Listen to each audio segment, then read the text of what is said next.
66वीं BPSC PT की vacancy आ चुकी है और 27 दिसंबर 2020 को इसकी परीक्षा होना संभावित है। आज हम करंट अफेयर्स से रिलेटेड क्वेश्चन की चर्चा करेंगे, क्योंकि करंट अफेयर्स एक व्यापक क्षेत्र है और जीएस का जितने पार्ट्स हैं वो करंट से रिलेटेड कहीं ना कहीं होते हैं। अगर आप जीएस की बात करें तो उसमें history, polity, economy, geography, general science, science and technology, national international events एवं मिसलेनियस, जिसमें दिवस, पुस्तक, पुरस्कार, खेल कूद और अन्य सांस्कृतिक गतिविधियों की चर्चा होती है और ये हर महीना होता है। जहाँ तक हिस्टोरिकल की बात है, आप कहिएगा कि करंट अफेयर्स हिस्टोरिकल कैसे होगा, इतिहास से कैसे जुड़ेगा। तो इसके पहले कि मैं इसकी चर्चा करूं, कुछ क्वेश्चन मैं बताऊं कि अब तक बीपीएससी में कैसे कुछ करंट से रिलेटेड हिस्ट्री का क्वेश्चन आया था। 56वीं बीपीएससी पीटी में एक क्वेश्चन था कि दुखी आत्मा, दुखी हृदय, दुखी छद्म नाम से किसने चंपारण की दुर्दशा के बारे में लेख लिखा।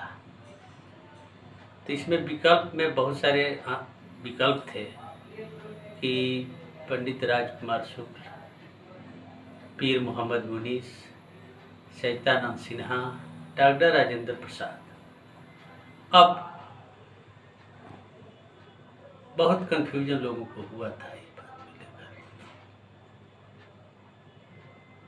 और इस पीर मोहम्मद मुनीस ने इसकी चर्चा किए थे। प्रताप अखबार में वे लेख लिखा करते थे और वे उसी के पत्रकार भी थे, बेतिया के थे।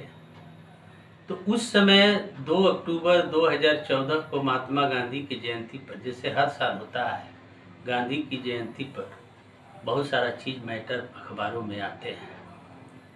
उसमें पीर मोहम्मद मुनीस का ये जिक्र आया था कि कैसे बेतिया के पत्रकार ने चंपारण के दुर्दशा के बारे में छद्म नाम से लिखा था और 2015 में एक क्वेश्चन आया। उसी प्रकार हाल में एक क्वेश्चन आया था कि हुंकार नामक पत्रिका किसकी थी। अब ये भी पूछने का कारण था कि 9 अप्रैल 2018 को राहुल संकीर्तन की 125वीं वर्षगांठ मनाई गई थी और उन्हीं के जीवन क्रम में लिखा गया था, अखबारों में आया था कि जब सहजानंद सरस्वती ने हुंकार नामक पत्रिका निकाली थी तो इसके पहले संपादक राहुल संकीर्तन को बनाया गया था। बाद में उन्होंने त्याग कर दिया। ये भी क्वेश्चन है। एक क्वेश्चन था कि सुभाष चंद्र बोस के सहयोगी और फॉरवर्ड ब्लॉक के सदस्य निम्नलिखित में से कौन थे।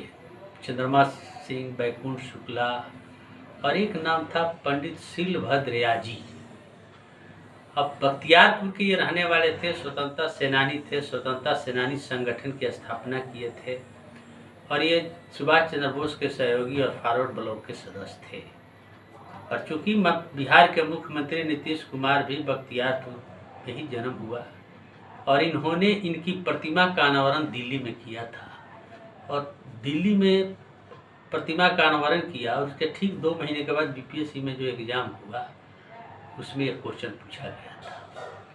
उसी प्रकार एक बार क्वेश्चन आया था कि जयप्रकाश नारायण के बारे में, चूंकि 11 अक्टूबर हर साल जयंती पर चर्चा होती है, और आया था कि असहयोग आंदोलन के दौरान पटना कॉलेज में एग्जाम के 20 दिन पहले इसने कॉलेज के एग्जाम के बहिष्कार किया था। तो ये इसमें जेपी का नाम आता है। चूँकि जेपी की तैयारी अच्छी थी, लेकिन गांधी ने असहयोग आंदोलन की शुरुआत की थी, घोषणा की थी कि स्कूल कॉलेज को त्यागना है। उसी में अबुल कलाम आज़ाद, मौलाना अबुल कलाम आज़ाद ने एक लेख लिखा या विचार प्रकट किया कि एक आदमी जहर पी रहा है, तो इसीलिए आप लोग को स्कूल कॉलेज से भी त्याग देना होगा। और जैसा कि जानते हैं कि मौलाना अबुल कलाम आज़ाद के भाषण से प्रभावित होकर जयप्रकाश नारायण ने 20 दिन पहले एग्जाम को छोड़ दिया था। उस समय राम बहादुर राय जाने माने पत्रकार की एक लेख भी आया था, यही सब बात की चर्चा हुई थी। उसी प्रकार जलियांवाला बाग हत्याकांड की चर्चा होती है। डेविड कैमरून प्रधानमंत्री भारत आए थे, या अभी हाल में 100वीं वर्षगांठ मना था, तो उन्होंने माफ़ी नहीं मांगी लेकिन खेद प्रकट किया था। तो बीपीएससी में पूछा रहा था कि जलियांवाला बाग हत्याकांड के बाद लंदन में किसने माइकल ओडायर की हत्या की थी। तो ये तो क्वेश्चन बीपीएससी आसान कर दिया था और इसका उधम सिंह क्रांतिकारी ने किया था हत्या। लेकिन अगर क्वेश्चन ट्विस्ट करता तो अगर पूछता कि उधम सिंह ने लंदन में किसको गोली मारी और विकल्प रहता कि जनरल डायर या माइकल ओडायर, तो उसमें बहुत सारे कंफ्यूज होते हैं, क्योंकि लोगों की दिमाग में रहता है कि जनरल डायर जो गोली चलवाया था उसकी हत्या की थी, जबकि ऐसा बात नहीं है। जनरल डायर पागल होकर मरा था और माइकल ओडायर भी वहाँ का प्रांतीय गवर्नर था पंजाब का, तो माइकल ओडायर को ही गोली मारा था। उसी प्रकार महाबोधि मंदिर के क्वेश्चन था कि महाबोधि वृक्ष ही था, महाबोधि मंदिर नहीं। महाबोधि वृक्ष की कौन पीढ़ी की है, तो पूछा गया था चौथी पीढ़ी की थी, क्योंकि उस समय आतंकवादी हमला हुआ था महाबोधि मंदिर में, बोधि वृक्ष की टहनी क्षतिग्रस्त हुई थी। तो ये सब क्वेश्चन होते हैं। चंपारण सत्याग्रह के बारे में हाल के दिनों में देखिए कई क्वेश्चन, चूँकि शताब्दी वर्ष बना, इस वर्ष भी लिम्का बुक रिकॉर्ड में 100वीं वर्षगांठ के अवसर पर जो बिहार सरकार ने एक कैंपेन चलाया था बापू आपके द्वार, उसको लिम्का बुक ऑफ रिकॉर्ड्स ने जगह दी है।